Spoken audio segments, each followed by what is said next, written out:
तो आज हम पढ़ेंगे होम कमिंग। ये आपका होम कमिंग ये रविन्द्रनाथ टैगोर जी का लिखा हुआ है। रविन्द्रनाथ टैगोर जी ने इस लेसन में एक छोटे से बच्चे की कहानी का वर्णन किया है। तो देखते हैं, शुरू करते हैं। लिखा है, फटिक चक्रवर्ती was ringleader among the boys of the village। फटिक चक्रवर्ती अपने गांव के बच्चों का सरगना था। रिंग लीडर माने मुखिया था, नेता था। तो फटिक चक्रवर्ती अपने गांव के बच्चों का मुखिया था। कुछ भी कह सकते हो, सरगना कहो या मुखिया कहो, नेता कहो, तीनों एक ही बातें होती हैं। A new mischief got into his head। एक नई खुराफात, मिसिफ माने खुराफात या शैतानी, गॉट इनटू हिज हेड, उसके दिमाग में आई। There was a heavy log lying on the mud flat of the river to be shaped into a mast for a boat. एक भारी सा लट्ठा एक नदी के किनारे लकड़ी का पड़ा हुआ था, जिससे एक नाव को चलाने वाला एक चापू बन के तैयार होना था। तो यही लिखा है लेखक ने यहाँ पे, waiting to be shaped into a mast for a boat, यानी कि उससे एक नाव को चलाने वाला जो लकड़ी होता है वो बनाना था, उसके आकार का वो था। He decided that they should all work together to shift the log by main force from its place and roll it away। उसने ये निश्चय किया, किसने? फटिक ने, कि इसको हम सभी मिलके इस स्थान से दूसरे स्थान तक ताकत लगा के और रोल इट अवे, इसको दूर ले जाके रख देंगे। The owner of the log would be angry and surprised. जो लकड़ी का मालिक है वो क्रोधित होगा और आश्चर्य करेगा। And they would all enjoy the fun, और हम सभी को, उन सभी को आनंद आएगा। एवरीवन सेकेंडेड द प्रपोजल, और हर किसी ने, प्रत्येक व्यक्ति ने सेकेंडेड माने मान लिया, द प्रपोजल माने वह प्रस्ताव। इट वाज कैरीड यूनानिमसली, और उसे एक मत से ले जाया जाना था। But just the fun was about to begin, लेकिन जैसे ही खेल शुरू होने वाला था, माखन, फटिक से यंगर ब्रदर, फटिक का छोटा भाई माखन घूमते हुए कहीं से आ गया। सेंटर टॉप माने घूमते हुए आ गया। And sat down on the log in front of them, और बैठ गया उस लट्ठे पर, इन फ्रंट ऑफ देम माने उनके सामने। ऑल विदाउट अ वर्ड, बिना कोई शब्द कहे हुए। But just as fun was about to begin, लेकिन जैसे ही ये खेल शुरू होने वाला था, Makhan, Phatik's younger brother, sauntered up, कहीं से घूमते हुए आ गया। एंड सैट डाउन, और बैठ गया। ऑन द लॉग माने उस लट्ठे पे, इन फ्रंट ऑफ देम, उन लोगों के सामने। ऑल विदाउट अ वर्ड, बिना कुछ कहे हुए। The boys were puzzled for a moment, बच्चे कुछ पल के लिए अचंभित हुए। He was pushed rather timidly, उसे डरते डरते धक्का दिया। ही वॉज पुश्ड माने उसे धक्का दिया, रेदर टिमिडली माने उसे डरते डरते। By one of the boys, उनमें से एक लड़के ने। And told to get up, और उसे उठने के लिए कहा गया। But he remained quite unconcerned, लेकिन वो बेपरवाह, पूरी तरह से बेपरवाह बना रहा। रिमेंड माने बना रहा, क्वाइट माने पूरी तरह से, अनकंसर्टेड माने बेपरवाह। He appeared like a young philosopher, वो एक छोटे दार्शनिक की भांति दिख रहा था। Meditating on the futility of games, और खेलों की निरर्थकता को लेकर के वो ध्यान लगाए हुए बैठा हुआ था। ऐसा लगता था कि उसे खेल से कोई प्रेम नहीं है और उसके लिए खेल जो है ये निरर्थक की चीज़ें हैं। इस तरह से वो उसी के बारे में बैठा सोच रहा था। फटिक वाज फ्यूरियस, और फटिक को गुस्सा आ गया। माखन, ही क्राइड, वो चीखा, if you don't get down this minute, ये तुम इसी मिनट नीचे नहीं आते हो तो आई विल थ्रेस यू, मैं तुम्हें पीटूँगा। Makhan only moved to a more comfortable position, और माखन केवल मुड़ा यानी कि घूमा, लेकिन और अधिक आरामदायक स्थिति में बैठने के लिए। माखन ओनली मूव्ड, माखन केवल थोड़ा सा मुँह किया उसने, घूमा, to a more comfortable position, और अधिक आरामदायक स्थिति में बैठने के लिए। Now if Phatik was to keep his regal dignity before the public, यदि अब, नाउ मीन्स अब, यदि फटिक को वाज टू कीप माने रखनी थी, हिज रीगल डिग्निटी माने अपनी इज्जत बरकरार, बिफोर द पब्लिक माने उस समाज के सामने, तो क्या करना था? It was clear to he art to carry out his threat, तो उसे ये स्पष्ट था कि अपनी धमकी को निभाना था। He art to carry out his threat, उसे अपनी धमकी को पूरा करना चाहिए था। थ्रेट माने होता है चेतावनी या धमकी। But his courage failed him at the crisis, लेकिन उसकी हिम्मत, करेज माने उसका साहस या हिम्मत, फेल्ड हिम, उसे असफल कर देती है। एट द क्रिसिस माने उस कठिन समय पर, उस परिस्थितियों में जो उसकी हिम्मत है वो टूट जाती है। तो आगे लिखा हुआ है, his fertile brain however rapidly seized upon the new manoeuvre. However means होता है फिर भी, हिज फर्टाइल ब्रेन माने उसके उपजाऊ दिमाग ने, खुराफाती दिमाग में तेज़ी से एक नया विचार आया, एक नई चाल आई। रैपिडली माने तेज़ी से, सीज्ड अपॉन के अंदर आई, अ न्यू मैनोवर माने एक नई चाल। और कैसी चाल? which would discomfit his brother and afford his followers an added amusement।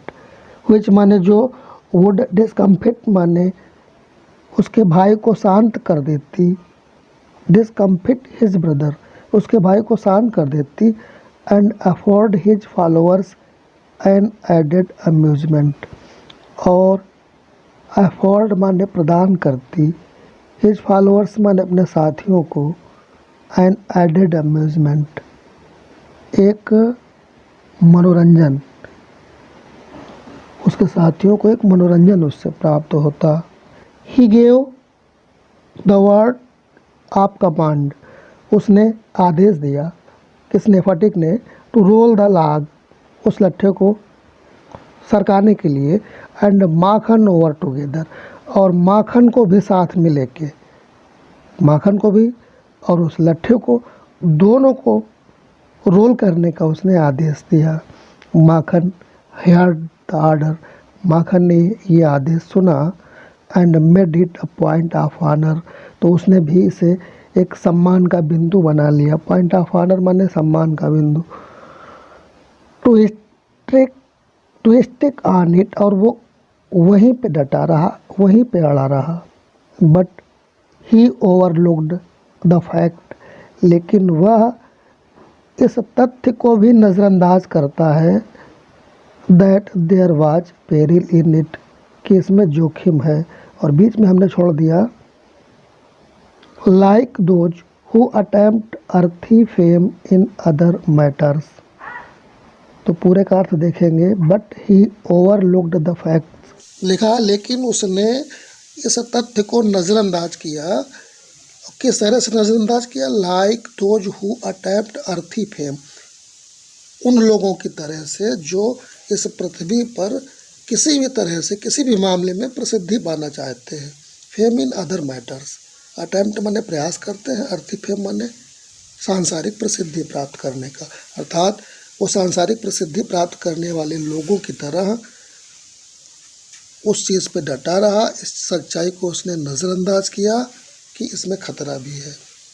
आगे लिखा हुआ the boys began to heave at the log, लड़कों ने बिगेन माने शुरू कर दिया और हीव माने होता है लदना, उस पर बैठना या धक्का लगाना। तो बच्चों ने उस पर धक्का लगाना शुरू कर दिया। एट द लॉग माने लट्ठे पर, विद ऑल देयर माइट अपनी पूरी शक्ति के साथ, और कॉलिंग आउट ये कहते हुए, चिल्लाते हुए, 1 2 3 गो, 1 2 3 और गो। और जैसे ही गो की आवाज़ हुई, as the word go the log went, लट्ठा चल दिया। अर्थात बच्चों ने ये चिल्लाया 1 2 3 और 3 के बाद उन्होंने कहा गो, और as the word go the log went, जैसे ही गो कहा गया वो लट्ठा चल दिया। And with it went Makhan, और इसी के साथ माखन भी चल दिया। आगे लिखा है माखन्स फिलोसफी ग्लोरी एंड ऑल, उसकी जो फिलोसफी थी, दर्शन शास्त्र था, वो भी चला गया, शान भी चली गई और सब कुछ चला गया। अर्थात वो लुढ़क कर गिर गया, उसकी बेइज्जती हो गई। All the other boys shouted themselves hoarse with delight, और दूसरे सभी बच्चे शाउटेड माने चिल्ला पड़े, देमसेल्व्स अपने आप, हार्स विद डिलाइट कहे कहे लगा के, विद डिलाइट माने खुशी से, हार्स माने होता है कर्कश आवाज़ में, विद डिलाइट खुशी से। But Phatik was a little frightened, लेकिन जो फटिक था वो थोड़ा सा डरा हुआ था, भयभीत था। फ्राइटेंड माने डरा हुआ। ही न्यू व्हाट वाज कमिंग, वो जानता था कि क्या आने वाला है। व्हाट वाज कमिंग, आगे क्या हो सकता है, इस बात को वो जानता था। एंड श्योर इनफ, और इस बारे में वो काफ़ी श्योर था कि कुछ न कुछ गड़बड़ ज़रूर होगी। Makhan rose from mother earth blind as fate and screaming like the furies, Makhan पागलों की भांति जमीन से उठा, मदर अर्थ माने मातृभूमि से, ब्लाइंड एंड फेद माने पागलों की भांति, मूर्खों की भांति, and screamed like the Furies, और एक फ्यूरी देवी होती हैं, फ्यूरी देवी की भांति वो स्क्रीमिंग माने चीख रहा था। ये फ्यूरी देवी क्या होती हैं, एक बहुत ही भयानक डरावनी देवी, जिनका जो आकार शक्ल होती है वो बड़ी ही भयानक होती है। ही रस्ड एट फटिक, वो फटिक की ओर दौड़ा, एंड स्क्रैच्ड हिज फेस, और उसके चेहरे को नोच लिया। And beat him and kicked him, beat him माने उसे हाथों से पीटा, और किक्ड हिम उसे लातों से भी पीटा। And then went crying home, और उसके बाद फटिक को पीटने के बाद वो रोते रोते घर गया। ही वेंट क्राइंग होम, वो रोते रोते घर गया। तो आगे लिखा हुआ है the first act of the drama was over, इस प्रकार से पहले दृश्य का ड्रामा ख़त्म हुआ। आगे देखिए, फटिक वाइप्ड हर फेस, फटिक ने अपने चेहरे को पोंछा। And sat down on the edge of a sunken barge, और सैट डाउन माने बैठ गया, ऑन द एज माने किनारे पर, ऑफ ए संकन बार्ज माने एक धसी हुई नाव के कोने पर। किनारा एज मीन्स होता है, संकन माने धसी हुई, बार्ज मीन्स नाव। उस नाव के कोने पे जाके बैठ गया। ऑन द रिवर माने नदी के किनारे, ऑन द रिवर बैंक माने नदी के किनारे। And began to chew a piece of grass, और एक घास के तिनके को चबाने लगा। A boat came up to the landing, और वहाँ नदी से ए बोट केम अप, एक नाव आई, टू द लैंडिंग भूमि पर, यानी कि पानी से निकल के वो नाव पे आई, वो पानी से निकल के ज़मीन पे आई।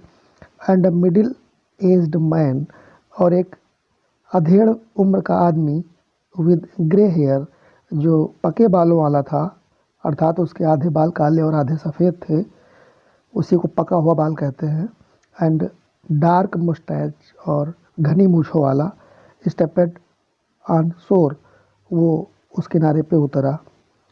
एक अधेड़ व्यक्ति वो आके उस नाव से उस किनारे पे उतरता है। He saw the boy sitting there doing nothing. उसने देखा कि एक बच्चा वहाँ बैठा है और वो कुछ नहीं कर रहा है, डूइंग नथिंग, कुछ नहीं कर रहा है। And asked him where the Chakravarties lived. और उससे पूछा बच्चे से कि वेयर द चक्रवर्तीज लिव्ड, ये चक्रवर्ती लोग कहाँ रहते हैं। Phatik went on chewing the grass, और फटिक उस घास को चबाता रहा। एंड सेड, और बोला, ओवर देयर, वहाँ पर। But it was quite impossible to tell where he pointed. लेकिन ये चीज़ बिल्कुल असंभव थी उससे जान पाना कि उसने कहाँ इशारा किया है। वेयर ही पॉइंटेड, उसने कहाँ संकेत किया है।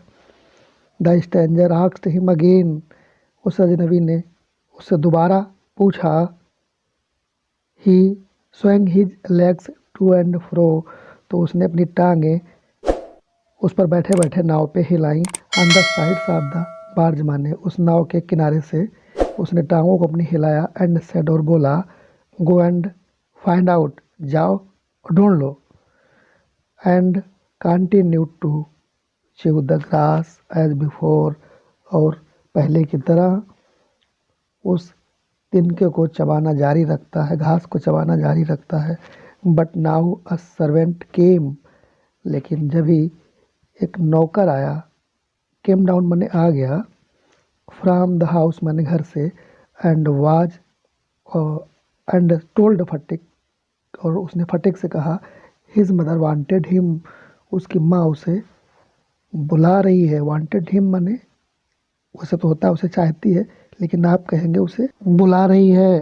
फटिक रिफ्यूज्ड टू मूव, फटिक ने रिफ्यूज्ड माने इनकार कर दिया, टू मूव माने हिलने से भी, अर्थात उसने जाने से मना कर दिया। But the servant was master on this occasion, परंतु बट मीन्स परंतु the servant was the master on this occasion. On this occasion माने उस मौके पर वो नौकर ही मालिक था। सर्वेंट वाज द मास्टर, नौकर ही मालिक था। ऐसा मौका था वो कि उस समय वो जो नौकर था वो मालिक था। क्यों? क्योंकि उसकी माँ ने उसे भेजा था। ही टुक फटिक अप रफली, वो फटिक को ज़बरदस्ती ले जाता है। एंड कैरीड हिम मनी, और उसको ले जाता है, रफली माने ज़बरदस्ती। और kicking and struggling in important rag, और फटिक क्या करता है, वो लाते भी मारता है, स्ट्रगलिंग संघर्ष भी करता है। इन इम्पोर्टेंट रैग का मतलब होता है शक्तिहीन प्राणी की भांति। कोई शक्तिहीन प्राणी जब अपनी शक्ति लगाता है उस तरह से वो अपनी शक्ति लगाता है, लेकिन उसके आगे उसकी शक्ति बिगाड़ जाती है। तो बस यहीं पे ख़त्म करते हैं हम इस लेसन को। देखने के लिए बहुत बहुत धन्यवाद। अच्छा लगा हो तो लाइक और शेयर ज़रूर करिए, और चैनल पे अगर नए हो आप तो सब्सक्राइब कर लीजिए। बहुत बहुत धन्यवाद।